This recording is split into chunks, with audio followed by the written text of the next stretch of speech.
The first round, I'm gonna just read them. I'm Yeah. gonna read, jab, read, bob, weed, back up, sidestep a little bit, see what he on. And if he ain't really on, bro, second round, he ain't going past that.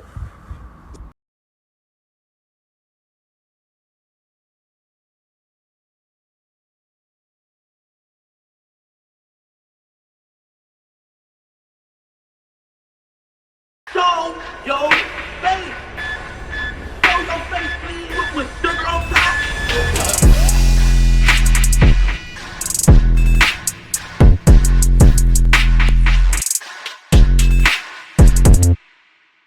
Hey, what's up, y'all? Y'all know my slogan.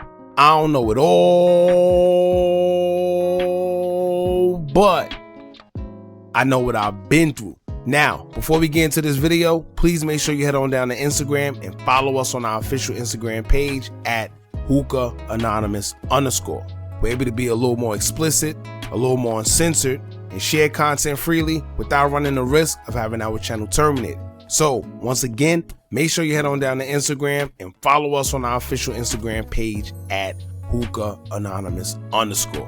We're almost at 100,000 subscribers, so if you like this video, make sure you subscribe and hit that bell so you're notified every time we drop new content. Now let's get into what you guys came here to see. Now, it's looking like THF Bayzoo is bowing out gracefully and is no longer participating in the internet antics on social media. Now, as y'all know by now, Bayzoo and YouTuber King AK-47 have been going back and forth for like the past week, and it all started when Bayzoo challenged AK-47 in Trenches News to fight both of them for $10,000 each. But before that, he was responding to King AK-47 calling him a rat, pertaining to the case that he had with King Von and Lil Durk, where AK-47 alleges that Durk and Bayzoo blamed the body on King Von. Now, Trenches News basically said the same thing, but he more so called Bayzoo out for getting on live with the victim in the case that involved him, Durk, Hella Bands, and King Von. Now, I can't lie. When I first seen that, my first reaction was, why? Right? You know the case is over. They beat the case. It should be over and done with. No more to talk about it, no nothing. So why in the world would Bayzoo want to sit there and bring up the victim of all people on Instagram live?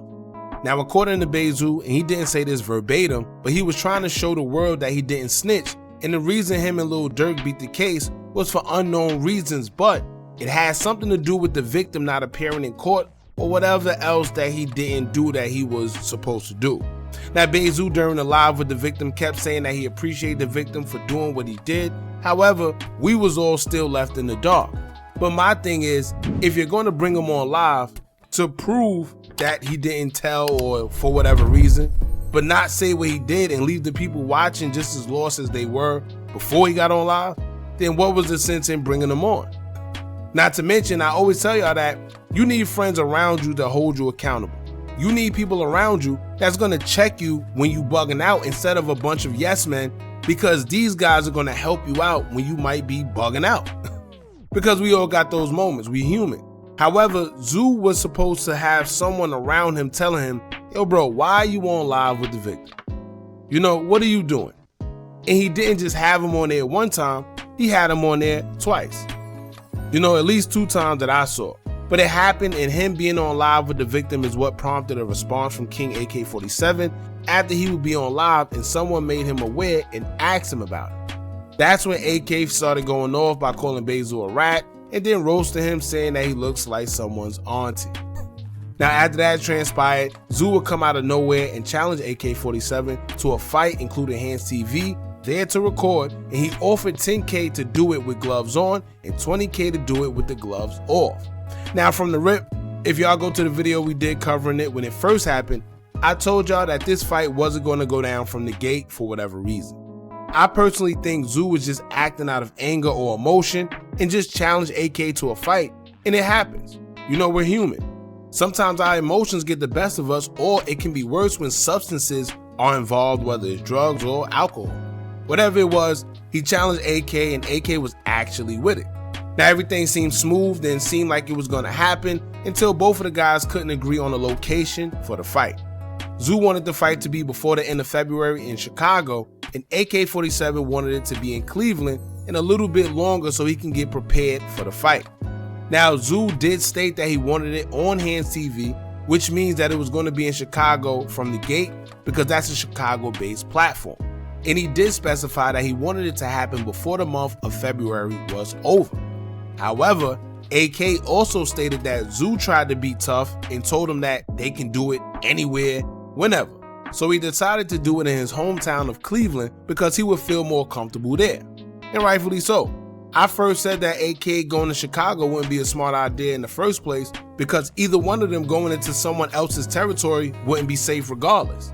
So they should have done it in a mutual setting like Vegas, New York, or something like that. But neither side was able to come to an agreement and the fight was pretty much called off. Now, honestly speaking, I'm actually glad it was called off because I don't think it would have been a safe situation. I don't think it would have ended well, and something happening to guys over social media is just weird. You know, they don't personally have beef in real life. Me personally, I could never see the significance in beefing with someone over the internet, but I get it. As men, our pride, ego, and testosterone get in the way, and then we just go off. I get it. But the way both of them was talking and then getting entourages involved, then you got guys on Zoo's side that don't even like AK for other reasons, it just wouldn't have made sense.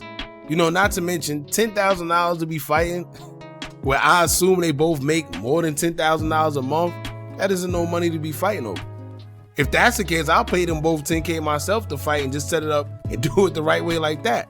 Because the fight itself would generate way more than $10,000. You know? But anyway, it looks like Zoo decided to leave all the foolishness alone as he took to his Instagram story to let it be known that he may have gotten out of character.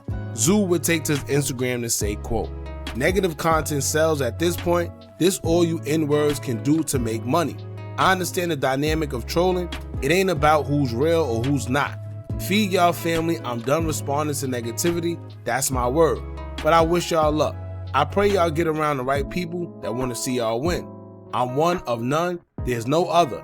I still make money without hating.